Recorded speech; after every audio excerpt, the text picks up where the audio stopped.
വിപണിയിലെ വിലക്കയറ്റത്തിന്റെ ഓരോ വിശദാംശങ്ങളും നൽകാനായി ഞങ്ങളുടെ റിപ്പോർട്ടർമാർ പല ജില്ലകളിൽ നിന്നായി ചേരുകയാണ്.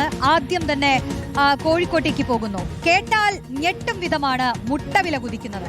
ഒരു മാസം മുൻപ് 6 മുതൽ 7 രൂപ വരെ വിലയുണ്ടായിരുന്ന കോഴിമുട്ടയ്ക്ക് ഇപ്പോൾ ചില്ലറ വിപണിയിൽ 8 രൂപ 50 പൈസ വരെയുണ്ട്. അത് 9 രൂപ വരെ ആയിരിക്കുന്നു വില. പാളയത്തു നിന്ന് അഭിജിത്ത് മുഴക്കുന്നാണ് ചേരുന്നത്. അഭിജിത്ത്, ഈ ഉപ്പ് തൊട്ട് കർപ്പൂരം വരെയുള്ള സാധനങ്ങളുടെ വിലക്കയറ്റം സാധാരണക്കാരനെ വലിയ രീതിയിൽ ബാധിക്കുന്നുണ്ട്. അതിനിടയ്ക്ക് കോഴിയിറച്ചി, മുട്ട, ഇതിനൊക്കെയുള്ള വിലക്കയറ്റമാണ്. മുട്ടയുടെ കാര്യം പറഞ്ഞുകൊണ്ട് നമുക്ക് തുടങ്ങാം.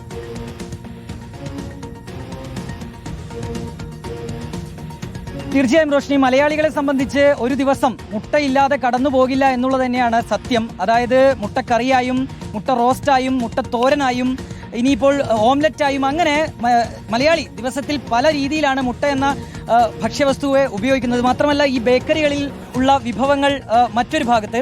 പക്ഷേ നിലവിലെ സാഹചര്യത്തിൽ മുട്ട വില വല്ലാതെ കുത്തനെ ഇങ്ങനെ ഉയരുന്നു എന്നുള്ളതാണ് പ്രധാനപ്പെട്ട കാര്യം. അത് ഈ മലയാളികളെ സംബന്ധിച്ച് ആശങ്കയുണ്ടാക്കുന്ന കാര്യമാണ്.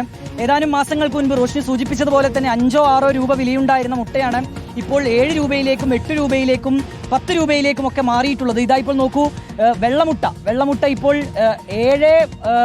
7 രൂപ 30 പൈസയൊക്കെയാണ് ഇപ്പോൾ വെള്ളമുട്ടയുടെ വില, ഹോൾസെയിൽ റേറ്റ് എന്നുള്ളത്. അത് റീറ്റെയിൽ റേറ്റിലേക്ക് വരുമ്പോൾ അത് കൂടും. മാത്രമല്ല നാടൻ മുട്ടയിലേക്ക് വന്നു കഴിഞ്ഞാൽ അത് 10 മുതൽ 12 രൂപയൊക്കെ വില മാറിയിട്ടുമുണ്ട്. നമ്മളിപ്പോൾ ഉള്ളത് പാളയത്തെ KCH എന്ന കടയിലാണ്. അവിടെയുള്ള ചേട്ടനുണ്ട്. ചേട്ടാ, എങ്ങനെയാ ഇതിന്റെ വില? ചേട്ടാ പോലെ എങ്ങനെയാ ഇതിന്റെ വില? ഇപ്പൊ എങ്ങനെയാ, എത്ര രൂപ? മാർക്കറ്റ് 7.30 ഹോൾസെയിൽ വില ഉണ്ട്. കിട്ടാത്തോണ്ട് സാധനം ഡേറ്റ് ആണ്, ഒന്നും പറയാനില്ലേ. എങ്ങനെയാ വില? എത്ര വ്യത്യാസം എത്ര വരുന്നുണ്ട്? വ്യത്യാസം ചില്ലറ 8 റുപ്യ വിൽക്കണേ. 7.30 100 മുട്ട എടുത്താൽ 7.30 വില.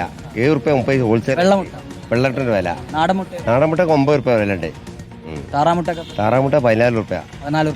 ഇത് റീറ്റെയിലേക്ക് പോകുമ്പോൾ എങ്ങനെ ഒരു വ്യത്യാസം വരും? 16-15 ഒക്കെ ഉണ്ടാവും മാർക്കറ്റ്. എന്താ ഇതിപ്പോ ഇങ്ങനെ വില ഇങ്ങനെ കൂടാനുള്ള കാരണം? ഒന്നാമത് തീറ്റ, ഡീസൽ വർധന, സാധനം കിട്ടാത്ത ചരക്കിന്റെ പണിക്കാർ ജോലിയും കാര്യങ്ങളും, ലോറി, ഡീസൽ ചെലവ്, ഇതൊക്കെ തന്നെ പ്രശ്നം, വേറെ ഒന്നല്ല. അവിടെ ഈ നാമക്കൽ നിന്നാണല്ലോ പ്രധാനമായിട്ട് മുട്ട വരുന്നത്. അവിടെ ഇപ്പം ഇങ്ങോട്ടുള്ള വരവ് കുറഞ്ഞിട്ടുണ്ട്. വരവ് കുറഞ്ഞില്ല, വരവുണ്ട്. മാർക്കറ്റാണ് വില കൂടുതലാണ്. അത് ചിലപ്പോൾ വില കുറയും, ചിലപ്പോൾ കൂടും. ഇപ്പോഴത്തെ ടോപ്പ് റേറ്റിലാണ് നിൽക്കുന്നത്. അത് തന്നെ അതിൻ്റെ കാരണം. ട്രോളിംഗ് നിരോധനമൊക്കെ ഒരു കാരണമായിട്ടുണ്ടോ? അതുണ്ട്, അതുകൊണ്ടാണ് ചിലവ് കൂടുതൽ. മനസ്സിലായില്ലേ? അതുകൊണ്ടാണ് ചിലവ് കൂടുതൽ. അപ്പോൾ സാധാരണക്കാരെന്തായാലും മുട്ടയൊക്കെ ജീവിതത്തിൽ ദിവസം എന്തായാലും മിനിമം ഒരു 3-4 മുട്ടയൊക്കെ ഒരു ദിവസം ഉപയോഗിക്കും. അതൊക്കെ കഴിക്കണ 2 ഉണ്ട്, ഡെയിലി കഴിക്കും 2 അതിലൊന്നും പറയാനില്ല. അപ്പോൾ വില കൂടുമ്പോൾ ഒരു പ്രശ്നമാണല്ലോ. നോക്കിയിട്ട് കാര്യമില്ലല്ലോ. ഇതിപ്പോ കുറയാനുള്ളൊരു സാധ്യതയുണ്ടോ? ഉണ്ടാവും, കുറച്ച് കഴിക്കും. മീനൊക്കെ വന്നു കഴിഞ്ഞാൽ ഇപ്പം മത്തീൻ്റെ വില 400 റുപ്യ വിലയാണ്. അപ്പോൾ ഒന്നും കൂടി ചിലവ് ഒന്നും കൂടി കൂടും. സാധാരണക്കാരന് 2 മുട്ട കഴിക്കാൻ 2-3 മുട്ട കൊണ്ട് ജീവിച്ചു പോകാൻ പറ്റും. 2-3-4 മുട്ട കൊണ്ട് കഴിച്ചിടാൻ പറ്റും. അതൊക്കെ തന്നെ കാരണം, വേറെ ഒന്നുമില്ല. ട്രോളിംഗ് നിരോധനമൊക്കെ മാറിക്കഴിഞ്ഞാൽ ചിലപ്പോൾ ഒന്ന് വിലയൊന്നും കുറയും. ഇങ്ങനെ വരും. ഇപ്പം നോക്കണ്ട, ഇത് എങ്ങനെ ആവും, അങ്ങോട്ടാവും. ഇതിൻ്റെ മാർക്കറ്റ് എന്ന് പറഞ്ഞാൽ കറക്റ്റ് ആവില്ല, കുറയും കൂടും. റോഷ്നി, അങ്ങനെ തന്നെയാണ് ഇദ്ദേഹം പറയുന്നത് അനുസരിച്ച്. ഇതിപ്പോൾ ട്രോളിംഗ് നിരോധനമുണ്ട്, അതൊരു പ്രധാനപ്പെട്ട വിഷയമാണ്. മീനിന് വലിയ വിലയാണ്. അപ്പോൾ ഈ കോഴിമുട്ടയൊക്കെ ആശ്രയിക്കുന്നത് ആൾക്കാർ കൂടുന്നു. മാത്രമല്ല ഈ ഇന്ധനത്തിൻ്റെ വില കൂടുന്നു. അപ്പോൾ ഈ എക്സ്പോർട്ടിംഗ് ചാർജ് കൂടുന്നു. കൂടാതെ തന്നെയാണ് ഈ നാമക്കൽ, പ്രധാനമായും കേരളത്തിലേക്ക് കോഴിമുട്ട വരുന്നത് നാമക്കലിൽ നിന്നാണ്. അപ്പോൾ അവിടെ നിന്നുള്ള വരവ് കുറയുന്നു. അവിടെയൊക്കെ സ്കൂളുകളിലൊക്കെ ഈ കോഴിമുട്ടയുടെ വിതരണമുണ്ട്. അപ്പോൾ ഇങ്ങോട്ടേക്ക് വരുന്ന കോഴിമുട്ടയുടെ എണ്ണത്തിൽ കുറവുണ്ടാകുന്നു എന്നാണ് പറയുന്നത്.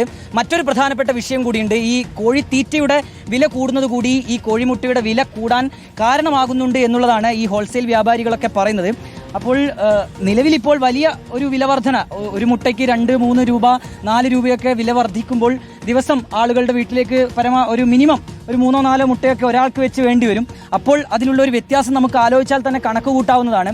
മറ്റ് ഭക്ഷ്യവിഭവങ്ങൾക്ക് വില കൂടുന്നത് പോലെ തന്നെയാണ് റോഷ്നി മുട്ടയുടെയും വില കൂടുന്നുണ്ട്. നേരത്തെ പറഞ്ഞതുപോലെ തന്നെയാണ് ആളുകൾക്ക്. അതാണ് അഭിജിത്ത്, ഈ മുട്ടയുടെ വില വിട്ടുകൊടുക്കില്ലെന്ന് പറയുന്നത് പോലെയാണ് ഉയർന്നുകൊണ്ടിരിക്കുന്നത്. പണ്ട് ഒരു 10 രൂപ കയ്യിൽ പിടിച്ചിറങ്ങിയാൽ 2 മുട്ട കിട്ടും. പക്ഷെ ഇന്ന് കിട്ടില്ല, ഇന്ന് 1 മുട്ടയെ കിട്ടുള്ളൂ.